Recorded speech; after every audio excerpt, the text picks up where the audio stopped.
기도하옵나이다. 아멘. 예, 할렐루야. 예, 주변 분들 보시면서 잘 오셨습니다. 환영합니다. 이렇게 같이 인사하겠습니다. 예, 감사합니다. 잘 오셨습니다. 오늘은 이제 믿음에 대해서 제가 말씀드리려고 합니다.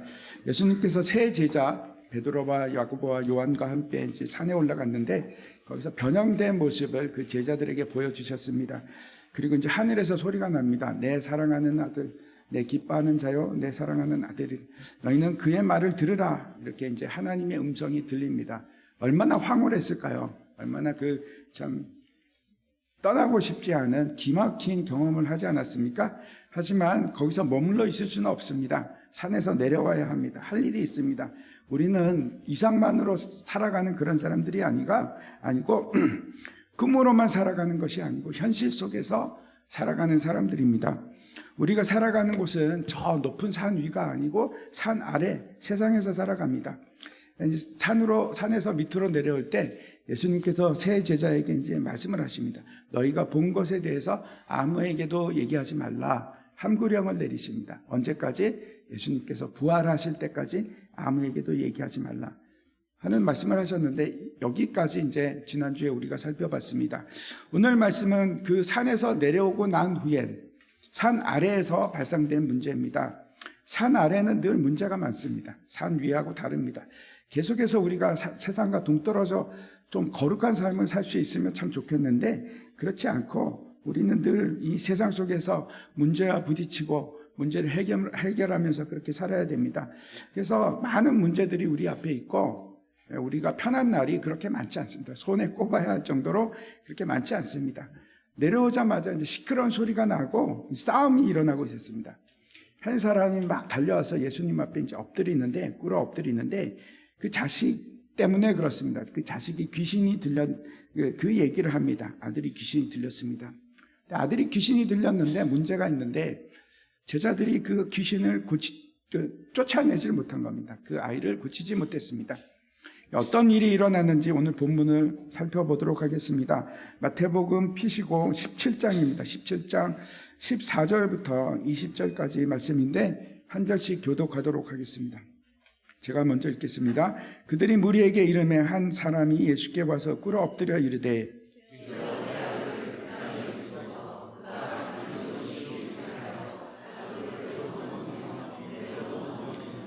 내가 주의 제자들에게 데리고 왔으나 능히 고치지 못하더이다.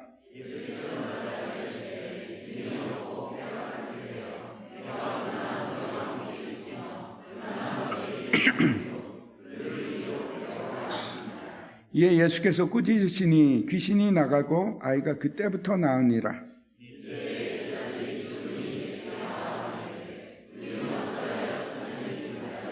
네, 같이 읽겠습니다. 이르시되 너희 믿음이 작은 까닭이니라. 진실로 너에게 이르노니 만일 너희에게 믿음이 겨자씨 한 알만큼만 있어도 이 산을 명하여 여기서 저기로 옮겨지라 하며 옮겨질 것이요 또 너희가 못할 것이 없으리라. 아멘. 우리가 믿음이라는 단어를 생각하면 일반적인 상황이 아니고 좀 특별한 상황을 생각하지 않을까 그런 생각을 합니다.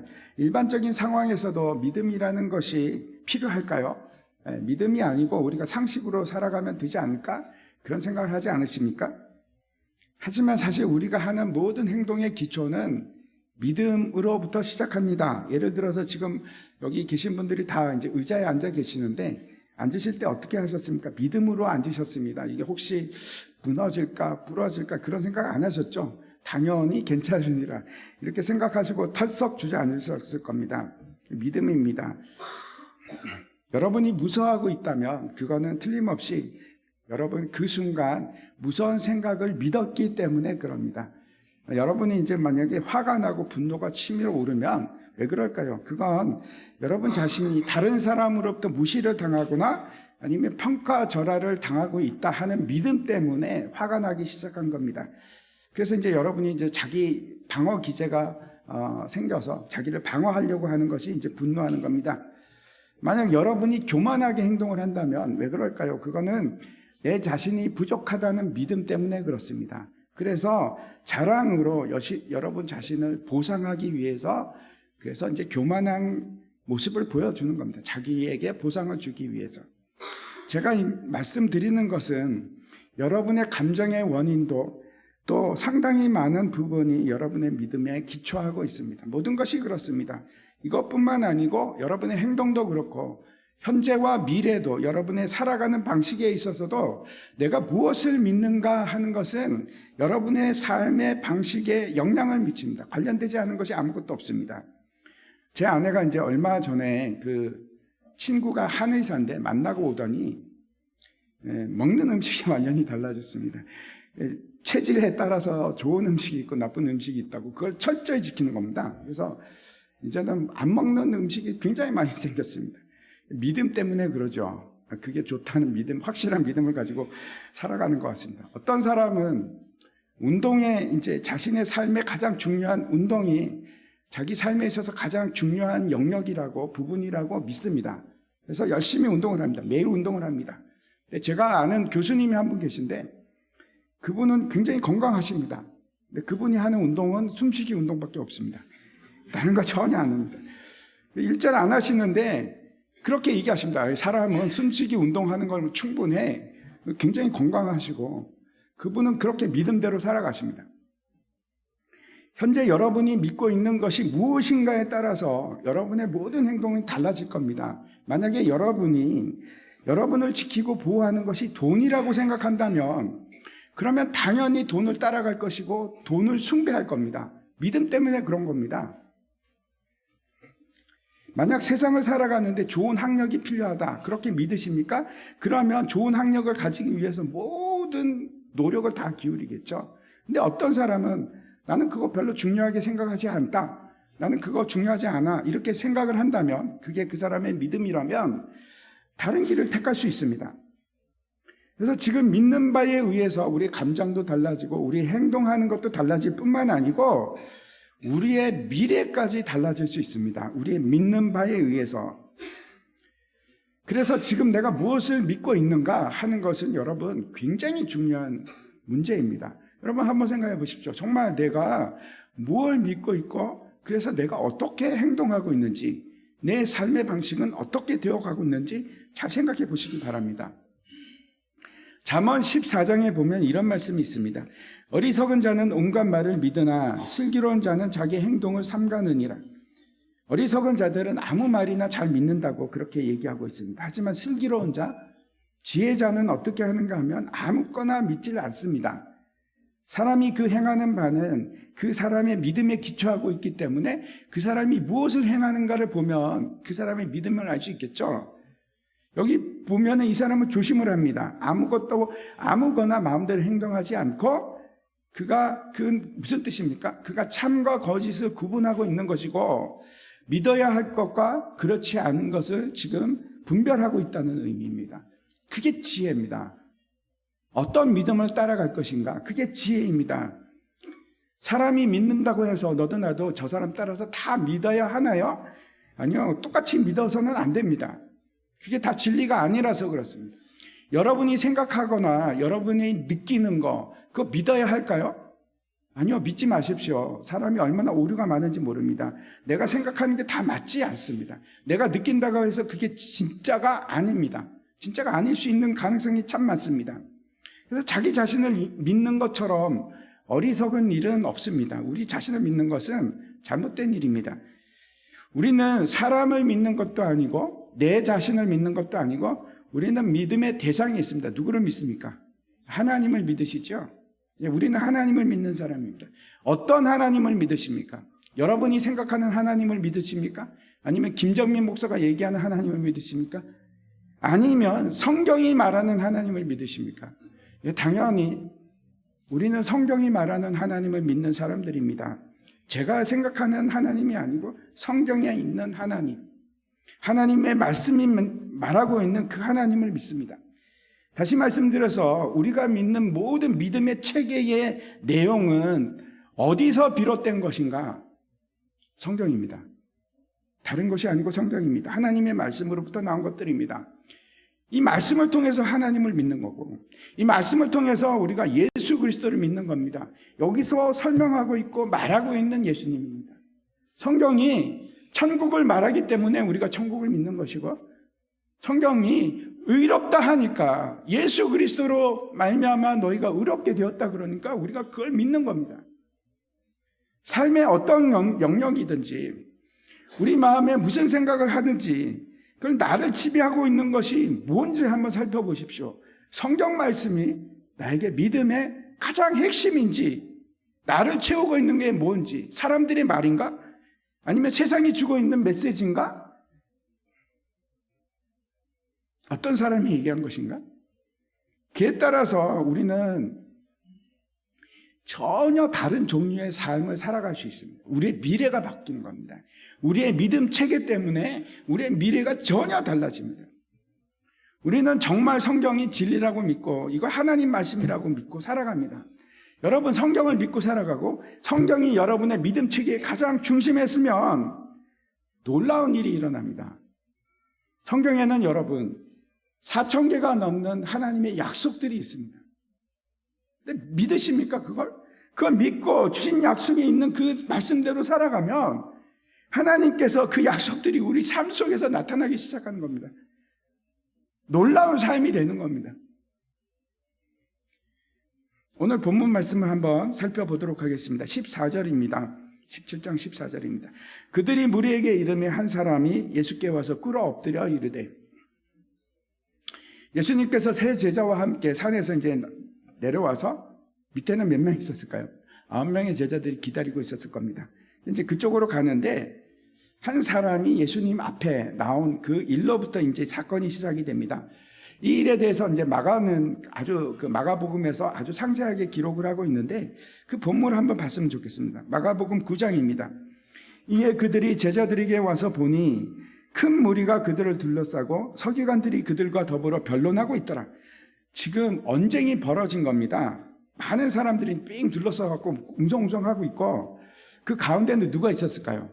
이 귀신 들린 자의 아버지가 있었을 거고 그 아들도 있었을 거고 그리고 또 누가 있었을까요? 제자들이 거기 있었을 겁니다. 그리고 이제 싸움을 하는데 누구랑 싸우는가 하면 서기관들이랑.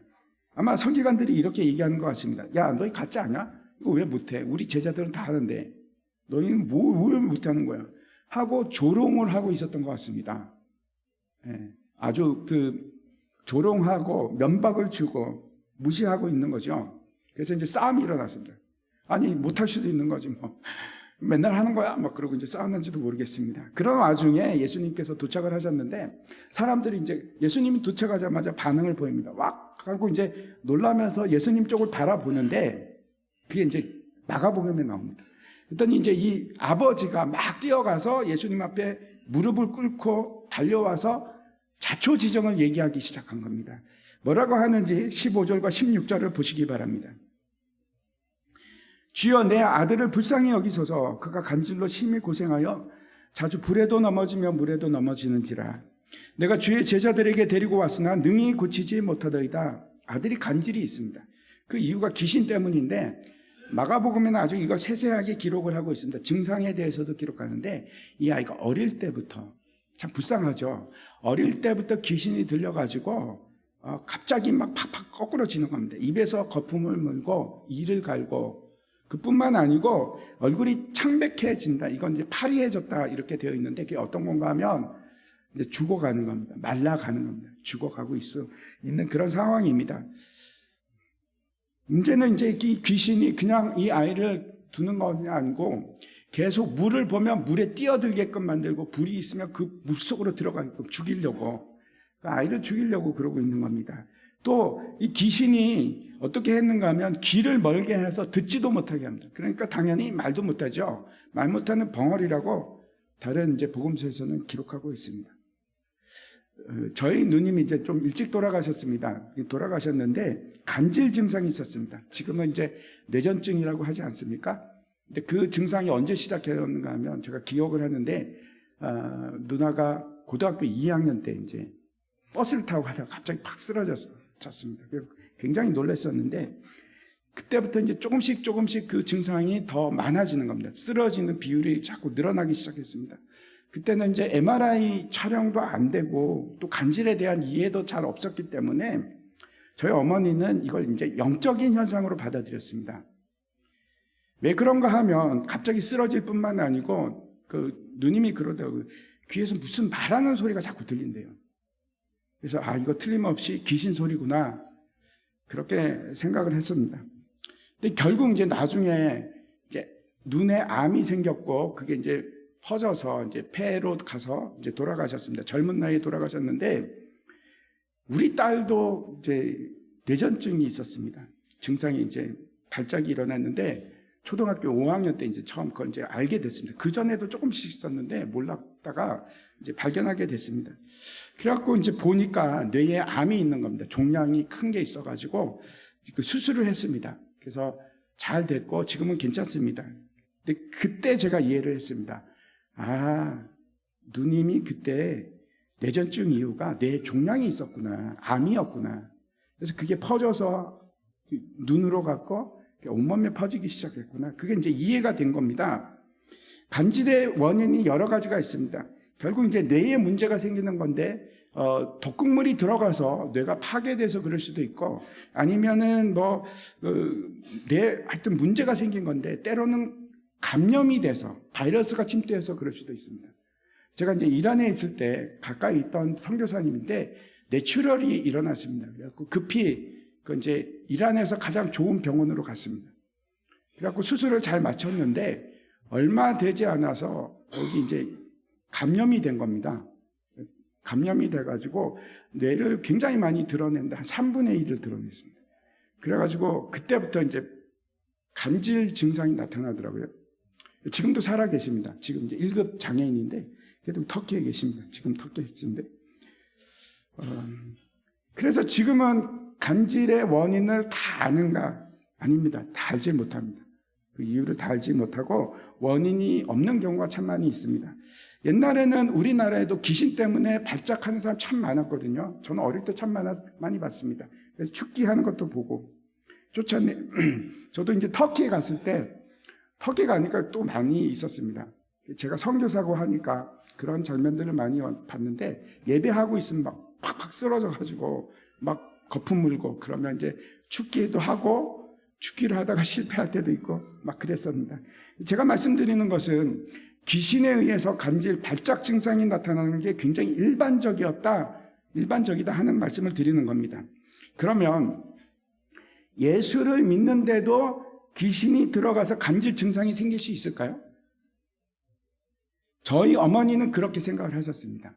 그리고 저희 누님도 그렇게 생각을 했던 것 같습니다. 왜? 귀에서 사람 소리가 자꾸 들리니까. 그렇지 않습니다. 고린도 후서에 보면 그리스도와 벨리알이 함께 할 수 있느냐, 조화를 이룰 수 있느냐 그렇게 얘기하십니다. 우리 안에 누가 계십니까? 성령 하나님께서 계십니다. 근데 성령 하나님이 계신데 그 안에 우리 안에 귀신이 들어올 수 있습니까? 아니요, 절대로 못 들어옵니다. 성령님이 계신데 우리가 예수를 믿으면 그 예수를 고백하는 순간 그거는 성령 때문에 그렇게 되는 겁니다. 우리 안에 성령님이 계신데 어떻게 그 안에 귀신이 들어올 수 있습니까? 못 들어갑니다. 단지 밖에서 얘기할 수는 있습니다. 그럴듯하게 속일 수 있습니다. 마치 자기가 안에 있는 것처럼 속일 수는 있지만 거짓말입니다. 우리 안에 들어오지 못하는 것은 물론이고 심지어는 우리를 만질 수도 없습니다. 요한일서 말씀 다시 한번 보시기 바랍니다. 하나님께로부터 난 자는 다 범죄하지 아니하는 줄을 우리가 아노라. 하나님께로부터 나신 자가 그를 지키시며 악한 자, 이거 귀신을 말합니다. 악한 자가 그를 만지지도 못하느니라. 예수를 믿지 않고 성령이 그 안에 없다면 귀신이 들어갈 수 있습니다. 얼마든지 들어갈 수 있습니다. 하지만 우리는 괜찮습니다. 걱정하지 마십시오. 여러분이 예수를 믿고 여러분 안에 성령이 계시면 귀신은 절대로 우리 안에 들어갈 수 없습니다. 그렇게 속일 뿐입니다. 속지 마십시오. 우리는 누가 지킵니까? 하나님께로부터 난 자, 그게 누굽니까? 예수 그리스도께서 우리를 지켜주십니다. 감사하죠. 너무 감사하죠. 우리는 안전합니다. 아무튼 이 아이가 간질 증상을 보이는 이유는 귀신 때문이었습니다. 문제는 제자들이 이 귀신을 쫓아낼 수가 없었던 겁니다. 이에 대해서 예수님께서 무슨 말씀을 하고 있는지, 뭐라고 하시는지 17절 말씀 한번 보시기 바랍니다. 예수께서 대답하여 이르시되 믿음이 없고 패역한 세대여 내가 얼마나 너희와 함께 있으며 얼마나 너희에게 참으리요. 그를 이리로 데려오라 하시니라. 예수님께서 지금 슬픔과 탄식으로 그 큰 실망을 가지고 말씀을 하시는 겁니다.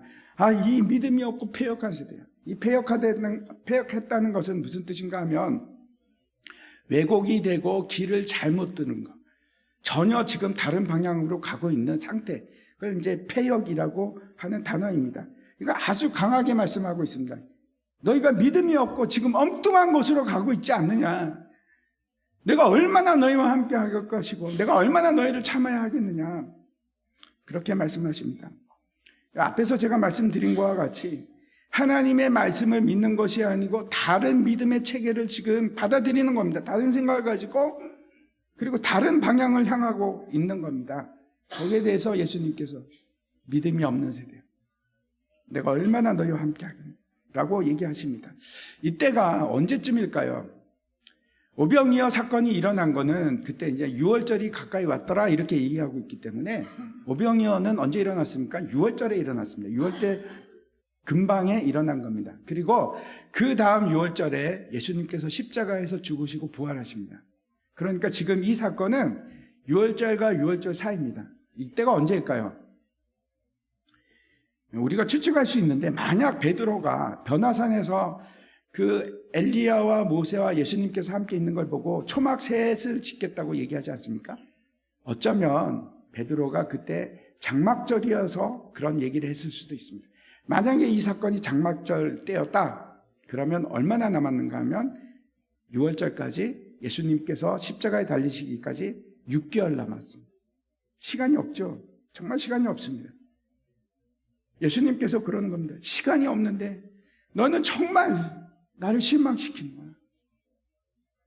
내가 얼마나 너희를 관대하게 다루어야 하고 내가 얼마나 너희 이런 거에 대해서 더 이상 넘겨야 하느냐. 내가 얼마나 참아야 하겠느냐. 그러면서 예수님께서 그 아이를 이제 데리고 오라고 하십니다. 그리고 귀신을 쫓아내시고 그 즉시 아이는 낫게 됩니다. 근데 이것으로 끝난 것이 아니고 진짜 얘기는 여기서부터 시작입니다. 아마 이제 예수님께서 제자들과 함께 다른 곳으로 간 것 같습니다. 다른 복음서 보면 집으로 갔다 이렇게 되어 있습니다. 근데 이제 집으로 들어가서 제자들이 조용히 예수님께 질문을 하는 겁니다. 이제 19절입니다. 뭐라고 합니까? 보시기 바랍니다. 이때 제자들이 조용히 예수께 나와 이르되 우리는 어찌하여 쫓아내지 못하였나이까? 제자들이 그러는 겁니다. 왜? 예수님, 왜 우리는 못했을까요? 왜 안 됩니까? 왜 할 수 없습니까? 아니, 당연한 거 아닙니까? 제자들이니까, 믿음이 없으니까, 뭐 그럴 수도 있지. 라고 할 수 있는 상황이 아니고, 지금은 굉장히 심각한 상황입니다. 왜 그런가 하면, 이전에는 했으니까. 이전에는 그런 일들이 가능했으니까. 마태복음 10장 1절 말씀 한번 보시기 바랍니다. 예수께서 그의 12제자를 부르사 더러운 귀신을 쫓아내며 모든 병과 모든 약한 것을 고치는 권능을 주시니라. 분명히 예수님께서 제자들에게 귀신을 쫓아낼 수 있는 권능을 주셨고 병든 자를 고칠 수 있는 능력을 주셨습니다. 여러분도 받으셨습니까? 여러분 받으셨습니까? 예수님께서 우리에게도 주셨을까요? 그래서 사인했습니까? 이게 영수증 드리고 그리고 마가복음 6장에 보면 이렇게 말씀합니다. 12절입니다. 제자들이 나가서 회개하라 전파하고 많은 귀신을 쫓아내며 많은 병자에게 기름을 발라 고치더라. 분명히 제자들이 귀신을 쫓아내고 병자들을 고쳤습니다. 이게 한두 건 그런 것이 아니고 제자들이 짝을 지어서 돌아다니면서 전국 방방곡곡을 돌아다니면서 계속 이 일을 했습니다. 그때는 됐습니다. 그때는 됐는데 왜 지금은 안 되는 거야? 왜 안 될까요? 도대체 그 사이에 무슨 일이 일어나서 왜 갑자기 그 능력이 사라진 걸까요? 얼마 전까지는 귀신아 떠나라 그러면 귀신이 네 하고 그냥 바로 갔는데 지금은 안 되는 겁니다. 기도하면 사람들이 그냥 탁탁 나았는데 안 되는 겁니다. 그런 능력이 없습니다. 예수님, 도대체 왜 우리는 안 될까요? 뭐가 문제입니까? 왜 할 수 없습니까? 여러분, 이 귀신을 쫓아내는 권능을 12명의 제자들에게만 주셨을까요? 그게 아닙니다. 마가복음 16장 한번 보시기 바랍니다. 믿는 자들에게는, 누구에게? 믿는 자들에게는 이런 표적이 따르리니 곧 그들이 내 이름으로 귀신을 쫓아내며 새 방언을 말하며 뱀을 집어 올리며 무슨 독을 마실지라도 해를 받지 아니하며 병든 사람에게 손을 얹은즉 나으리라 하시더라. 예수를 믿는 모든 자들에게 이 권능을 주셨답니다. 믿는 자에게 따를 수밖에 없는 표적입니다.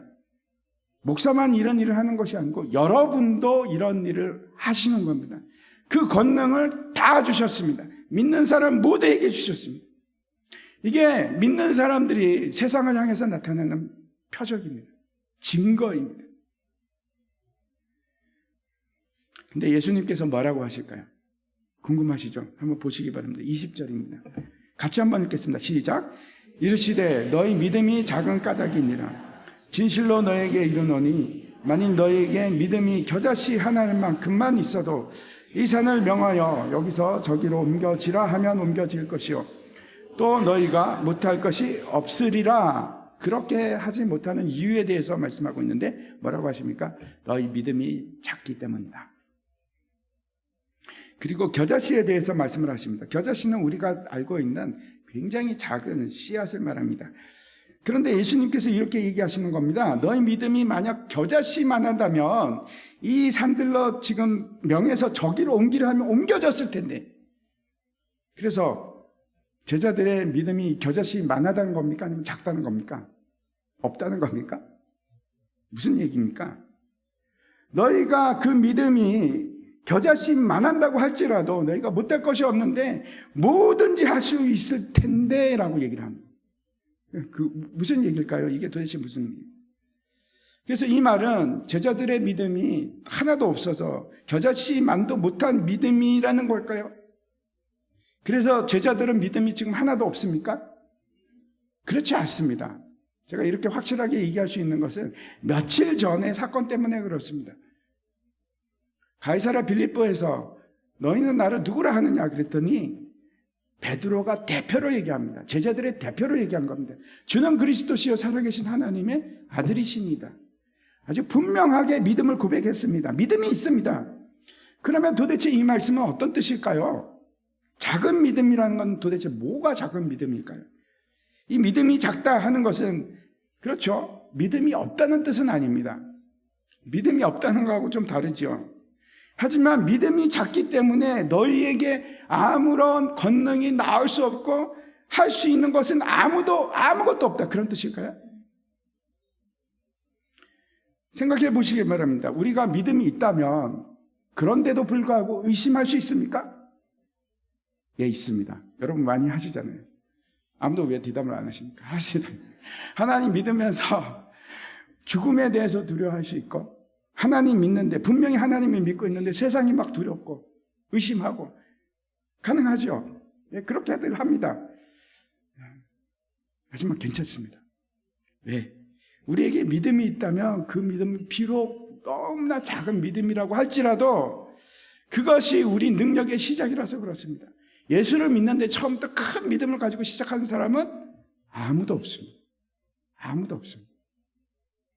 다시 20절 말씀 잘 보시기 바랍니다. 선입견을 버리시고 정말 한번 자세히 보시기 바랍니다. 다르게 보일 수 있습니다. 만일 너희에게 믿음이 이 겨자씨 하나만큼만 있어도 이 산을 명하여 여기서 저기로 옮겨지라 하면 옮겨질 것이요 또 너희가 못할 것이 없으리라. 이 말씀은 예수님께서 지금 긍정적인 말씀을 하신 건가요? 아니면 부정적인 얘기를 하신 건가요? 너희 못할 거야. 그래, 너희 안 돼. 너희 믿음이 없잖아. 너희 이거 갖고는 도저히 안 돼.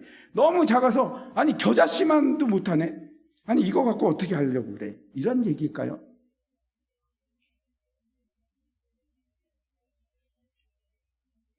너무 작아서 안 돼. 너희는 안 되겠다. 이런 얘기일까요?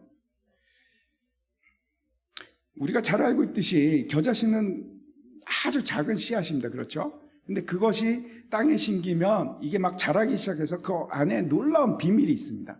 막 성장하는데 어디까지 성장합니까? 3, 4m까지 자라도록 큰 나무처럼 보이는 그런 성장이 있습니다. 놀라운 비밀입니다. 그 겨자씨에서 어쩜 저럴 수가 있지? 라는 생각을 하게끔 하는 그런 겁니다. 그 얘기를 하고 있는지도 모릅니다.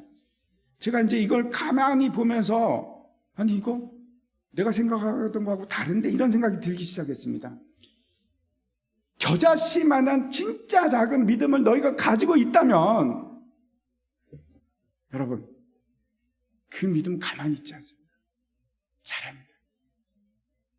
자라기 시작합니다. 그리고 그 믿음은 결국은 큰 믿음이 돼서 산을 옮길 수 있을 겁니다. 뭐든지 능력, 엄청난 능력을 일으킬 수 있는 그런 강한 믿음이 될 수 있습니다. 너희 믿음이 겨자씨만 하나 그러면 결국은 산을 옮길 거예요. 하지 못할 것이 아무것도 없을 거예요. 그 얘기를 하고 계신 겁니다.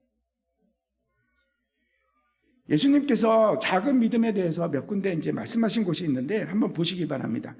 마태복음 6장 30절입니다. 오늘 있다가 내일 아궁이에 던져지는 들풀도 하나님이 이렇게 입히시거든 하물며 너희일까 보냐 믿음이 작은 자들아. 첫 번째 작은 믿음이 뭔가 하면 염려하는 믿음입니다. 염려하는 믿음. 예수님께서 이렇게 말씀하시죠. 공중의 새를 보라. 들의 백합화를 봐라. 누가 그걸 길쌈을 매느냐? 누가 키우느냐? 하나님께서 다 먹이시고 하나님께서 다 하시지 않느냐? 하물며 너희들일까 보냐? 이 믿음이 작은 자들아. 내일 아궁이에 들어갈 저 들풀들도 저렇게 아름답게 하나님께서 입히시는데 내 자녀, 하나님의 자녀를 그냥 두시겠느냐? 이 믿음이 작은 자들아. 도대체 왜 염려하느냐? 무엇을 먹을까? 무엇을 마실까? 무엇을 입을까? 왜 염려하느냐? 이 믿음이 작은 자들아. 그렇게 말씀하시는 거예요. 그래서 작은 믿음은 염려하는 믿음입니다. 걱정과 근심 속에 있는 거예요. 하나님을 안 믿는 게 아니죠. 믿는데 염려하는 겁니다. 두 번째, 마태복음 14장 31절을 보면 이거는 이제 베드로가 예수님을 바라보고 이제 물 위를 걷는 장면입니다. 물 위를 걷다가 갑자기 저쪽에서 오는 바람을 보니까 겁이 나는 겁니다. 저거 바람이 오면 나 빠질 것 같은데 그 생각하는 순간 어떻게 됩니까? 바닷물에 퐁당 빠지고 맙니다. 물에 들어갔을 때 그때 예수님께서 하신 말씀입니다. 14장 31절 예수께서 즉시 손을 내밀어 그를 붙잡으시며 이르시되 믿음이 작은 자여 왜 의심하느냐 하시고 두 번째 작은 믿음은 어떤 건가 하면 의심하는 믿음입니다. 내가 과연 물 위를 걸을 수 있을까? 베드로가 너무 웃기지 않습니까? 물 위를 걷고 있습니다. 지금 물 위를 걸으면서 의심하는 겁니다. 내가 걸을 수 있을까? 저 바람이 불면 나 빠질 것 같은데? 그때 예수님께서 믿음이 작은 자여 왜 의심하느냐? 의심한다는 것은 어떤 건가 하면 두 가지 가능성, 세 가지 가능성 중에서 내가 다른 것을 택했다는 겁니다. 다른 것을. 이 믿음, 성경이 하나님이 말씀하시는 예수님이 말씀하시는 것을 택한 것이 아니고 다른 시스템을 택했다는 겁니다. 다른 믿음을 택했다는 겁니다. 하나님 말씀이 그렇지 않을 수도 있지. 이게 더 좋아 보이는데 이런 겁니다. 의심합니다. 아닌 것 같아요. 하나님 내 손 붙들고 있을까? 안 붙들고 있을 것 같은데? 그런 믿음입니다. 세 번째 어떤 믿음을 작은 믿음이라고 하는지 한번 보시기 바랍니다. 마태복음 16장 8절 말씀입니다.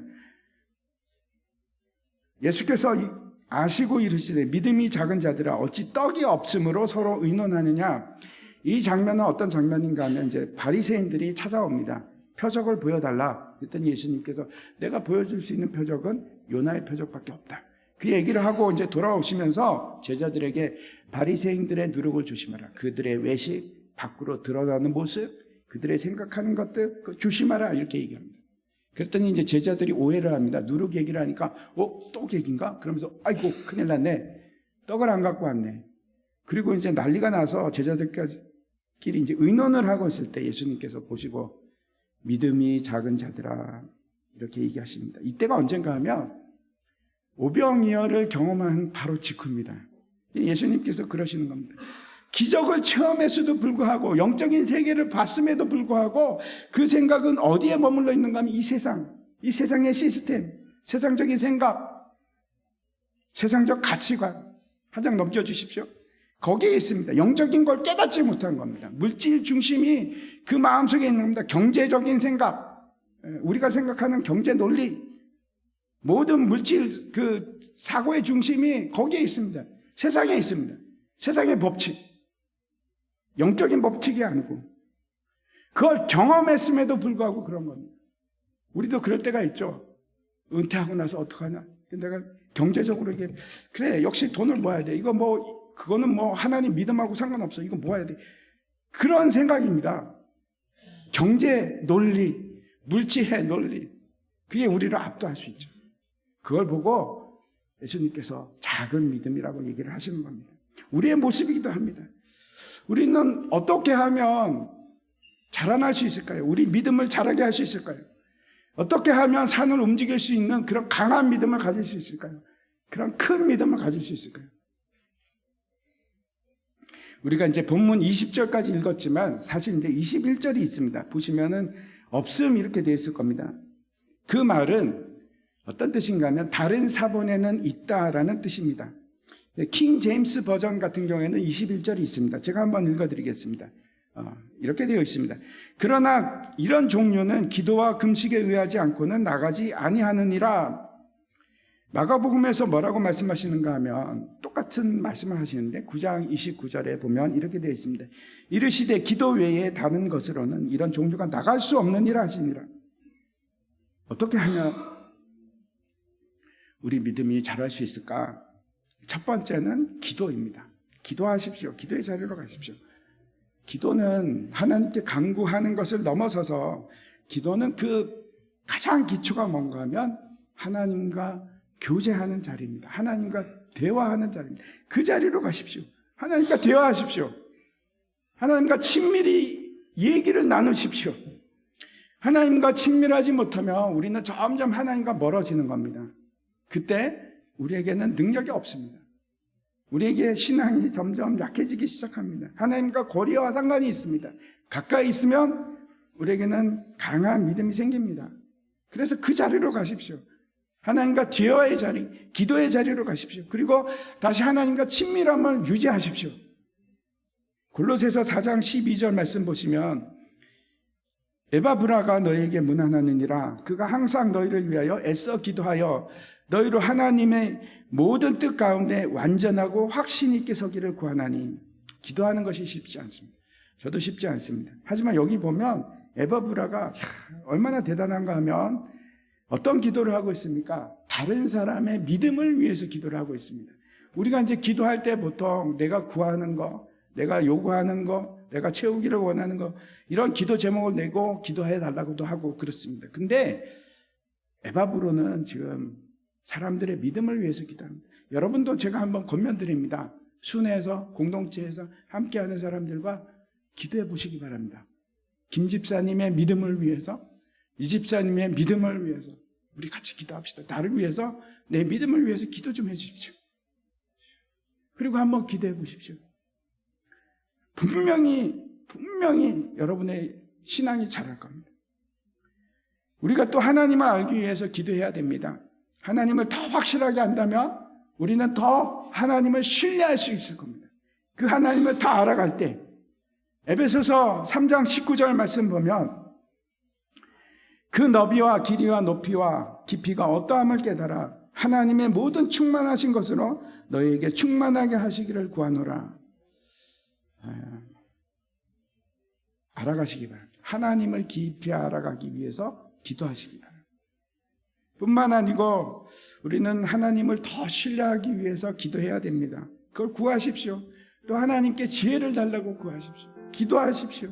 기도의 자리로 나가십시오. 머물러 있지 마시고 여러분의 신앙이 자라가도록 하십시오. 기도는 우리가 하나님을 더 깊이 알게끔 하고 가까워지게 친밀하게 하고, 기도는 우리가 하나님을 사랑하게 합니다. 하나님께서는 그 사랑하는 자를 그냥 두시지 않습니다. 붙들고 가십니다. 반드시 붙들고 가십니다. 하나님과 친해지십시오. 교제하십시오.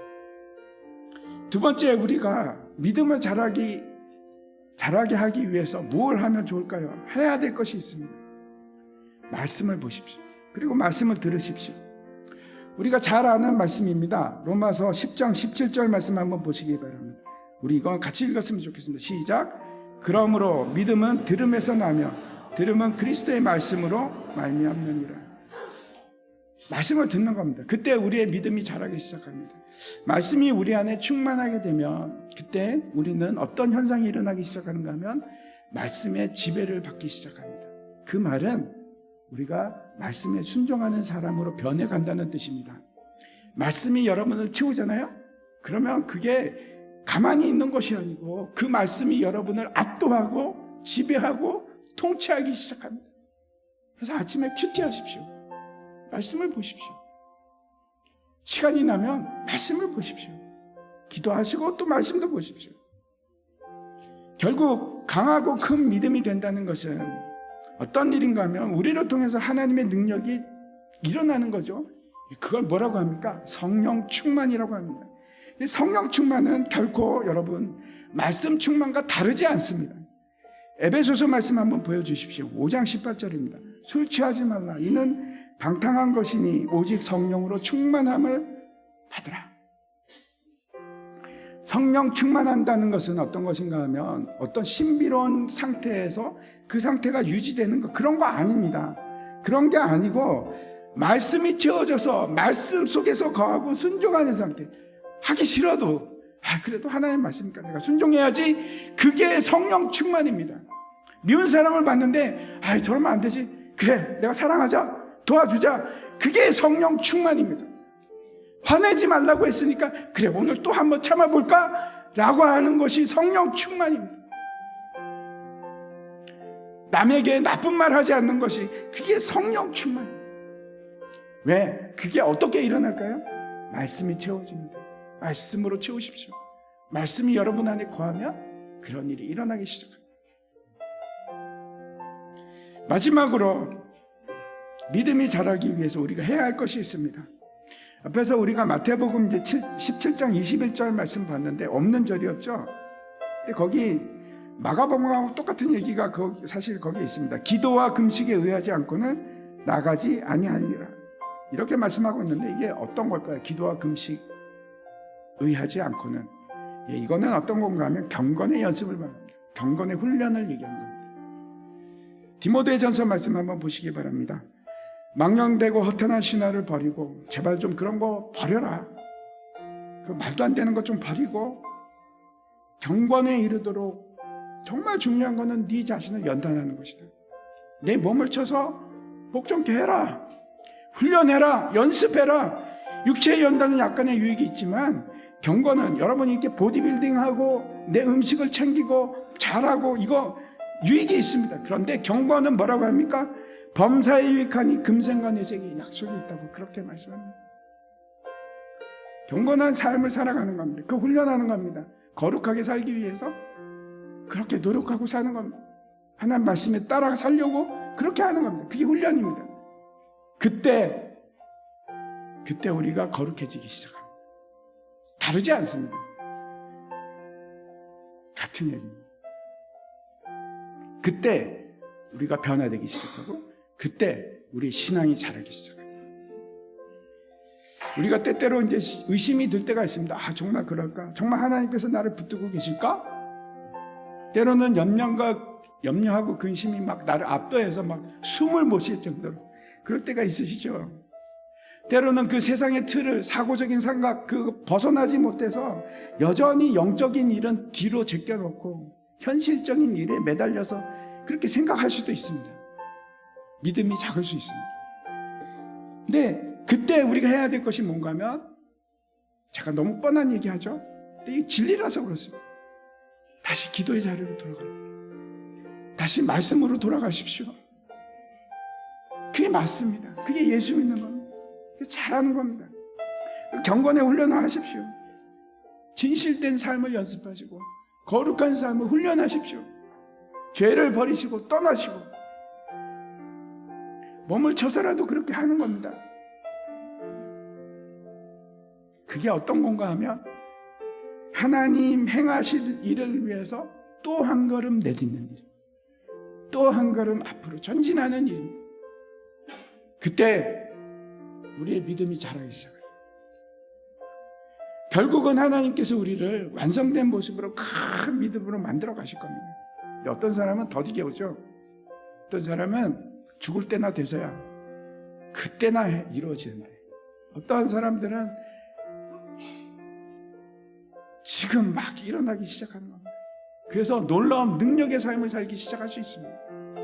성경에서 약속했던 그 놀라운 일들이 그냥 삶 속에서 막 일어나는, 멋지지 않습니까? 믿음의 삶을 사는 겁니다.